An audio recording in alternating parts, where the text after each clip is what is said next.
Hello दोस्त, good afternoon सभी लोग को नमस्कार। और जैसा कि आज क्लास आप लोग का शाम को चल रहा है, वैसे क्लास तो सुबह चलता था, पेपर चल रहा है इसमें, तो इस वजह से क्लास को शाम में किया गया है, 2-3 दिन रहेगा और कुछ लोग एग्जाम भी देने चले आएंगे। तो चलिए, तो सबसे पहले मैं अपने दोस्तों से ये बताना चाहूँगा कि अगर वीडियो लंबा जा रहा होगा तो 1.5 करके देखिएगा और लाइक शेयर एक बार सब्सक्राइब जरूर कर लीजिएगा, लाइक कर लीजिएगा। अगर कुछ भी गलती हो, अगर कुछ भी आपको ना समझ में आए तो कमेंट करिए कमेंट बॉक्स में, ताकि आपको हम उस चीज़ को दोबारा अच्छे से समझा पाएँ। थोड़ा सा वीडियो बनाने में जरूर हम लोग को टाइम लगता है और जो हमारा फोटोग्राफर जो फोटो लेने वाले थे वो आप प्रॉपर करते नहीं, इसकी वजह से नहीं हो पाता है। तो चलिए, हम लोग टाइम नहीं ज़्यादा लेंगे। तो इसकी वजह से हम लोग सबसे पहले हम लोग देखेंगे कि हम लोग इंटरनल वायरिंग खत्म किए थे। राम बाबू अब इधर ध्यान दो, एक दिन नहीं आए थे ना, वो कवर कर लेंगे बराबर। ये अभी बहुत ज़्यादा नहीं पढ़ाए थे, जो भी पढ़ाए थे देखो ये सारा पूरे में एक लिखे हैं, ठीक है।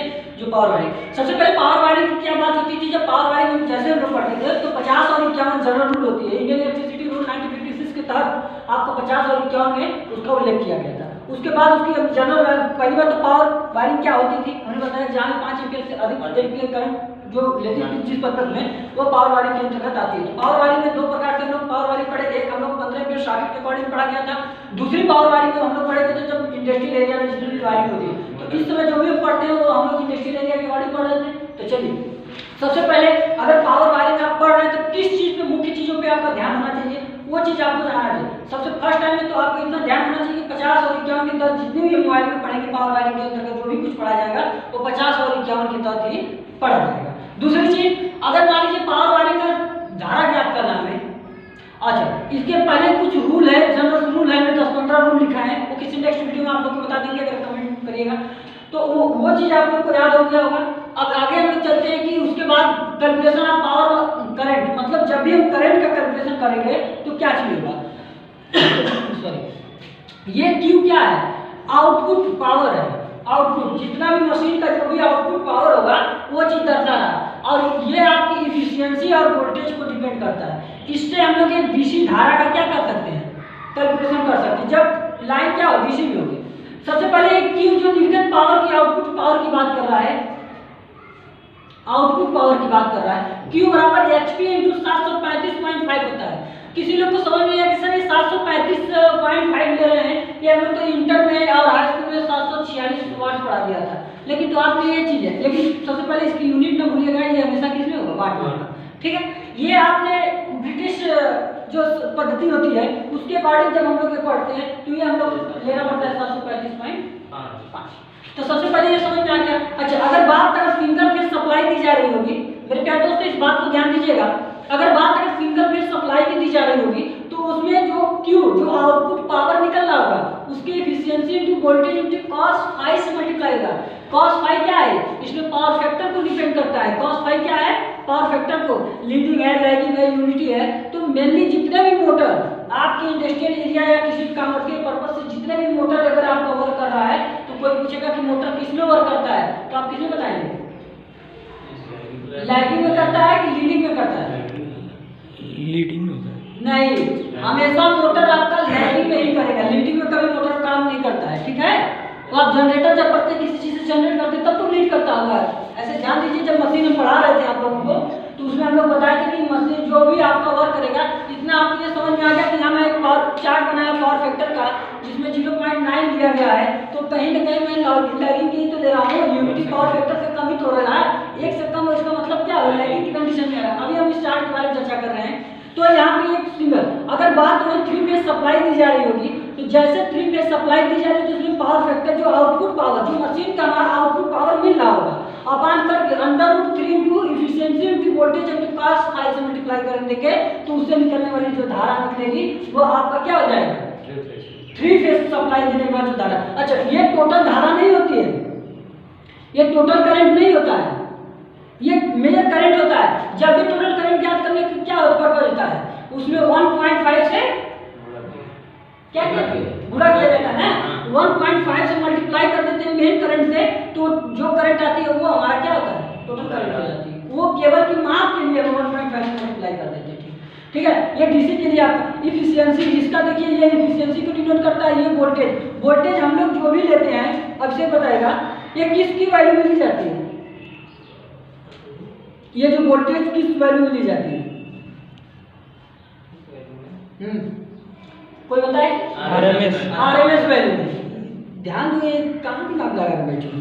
ये 440 वोल्ट हो या 230 वोल्ट, जितने भी वोल्टेज हमारे घर में या किसी भी जो भी जनरेशन पॉइंट ऑफ व्यू से जो भी जनरेशन भी होता होगा, तो उस दौरान भी हमारा जो किसी भी वैल्यू में होती है वो आरएमएस वैल्यू होती है। ठीक है, तो घरों की वायरिंग किसमें की जाती है? RMS value.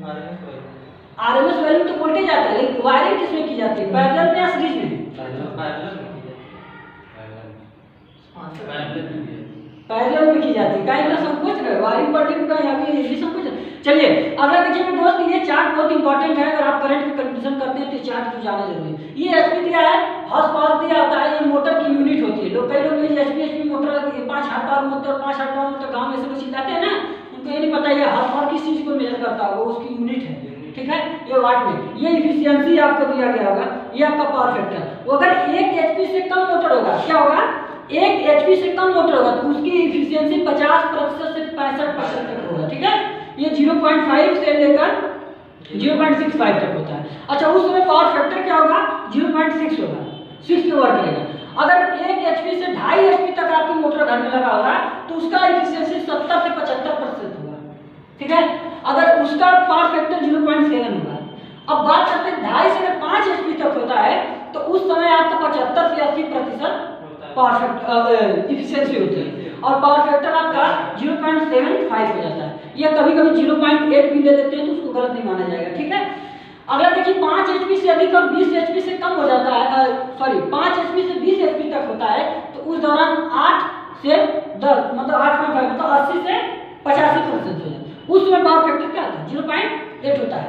अगर 20 एचपी से अधिक हो जाता है तो उस समय आपको 0.85 से 0.9, तो ये आपका 85 से 90% आपका मिलता है। ठीक है, उस समय आपका पावर फैक्टर 0.9 हो जाता है। तो ऐसे तो आपको समझ में आ गया ना कि पावर फैक्टर कोई कहा कि सर देखिए अभी आप चार्ट बना दिए, आप बहुत दिन से पढ़ाते हैं तो आपको याद होगा। ठीक, लेकिन एक हमारे पर्पस जहां हम बैठे हैं जिस लेवल पे, आप हमारे लेवल पे बैठ के सोचिए ना, तो ऐसा नहीं कि हम वहाँ नहीं सोचेंगे, वहाँ भी हम रहेंगे तो वहाँ सोचेंगे। तो सबसे पहले आपको बता दें, बस आपको कुछ नहीं याद करना है, ये एफिशिएंसी आप पूरा याद कर लीजिए, पावर फैक्टर छोड़ दीजिए, क्योंकि पावर फैक्टर जैसे भी होगा नीचे वाला पॉइंट जितने भी होंगे, जैसे आप 50 से 65 जो वेरिएशन लिखा जाए तो लास्ट वाला पॉइंट में देखिए आप इसमें कुछ ध्यान दीजिएगा, इसमें जैसे 5 कम कर देंगे, इसमें 5 कम कर देंगे, इसमें 5 कम कर देंगे, इसमें 5 कम कर देंगे, इसमें 5 कम कर देंगे, लास्ट वाले नहीं छोड़ो, इसमें 5 कम देंगे 0.6 आ जाए, इसमें 5 काम किया 0.7 आ गया, इसमें काम किया तो 0.75 हो गया, इसमें कम किया 0.8 हो गया, इसमें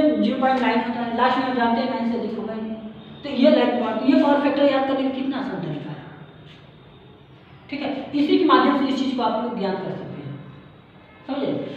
विजय ये बता दो कि जनरल रूल्स आप लोगों को दिखाया गया था, तो उस समय मोटर को दीवार से कितनी दूरी पे स्थापित करना है? 10 सेंटीमीटर 0.7 मीटर 0.7 मीटर। ठीक है, और जैसे एक चीज है कि जो फर्श होगा और मोटर टर्मिनल के बीच की दूरी कितना था? 1.2 क्या था? 1.2 मीटर। तुम बताओ अनीस। क्या सर?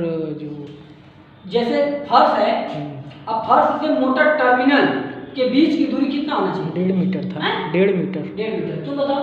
30 से 50 सेंटीमीटर था। 20 से 50 सेंटीमीटर। विजय 1.2 मीटर 1.2 मीटर होता है। ट्रंच की गहराई नहीं पूछ रहा हूँ, उसकी वो चीज नहीं पूछ रहा है। मैंने बोला कि फर्श से आपका मोटर टर्मिनल के बीच की दूरी पूछ रहा हूँ। यहाँ मोटर टर्मिनल होगा, ये आपका फर्श होगा, यहाँ से बीच की दूरी पूछ रहा है। ठीक है, तो चलिए, मुझे ऐसा लगता है कि आप जो भी लोग देखेंगे मेरे वीडियो को, तो ये लोग आप समझ होंगे, और अपने दोस्तों के साथ जरूर एक बार शेयर कर लीजिए और एक बार लाइक कर लीजिएगा, और अपने कमेंट करके जरूर बताइएगा कि आपको कौन से पॉइंट नहीं समझ रहा है। और आप कहीं भी वायरिंग पढ़ते होंगे, कुछ भी पढ़ रहे हैं ड्राइंग, तो आपको बताइए कहाँ दिक्कत हो रही है, उसी टॉपिक वीडियो बनाई दिए। और जैसे कभी 2-3 दिन क्लास हमको चलेगा, तो जो लोग भी नहीं थे उन लोग का भी रिविजन हो जाएगा। बाकी हम लोग आगे इसी तरह आगे बढ़ते हैं और आगे बढ़ते हैं। तो चलिए मेरे दोस्त, जय हिंद, और नेक्स्ट वीडियो आप लोग को जल्दी लेकर आएंगे।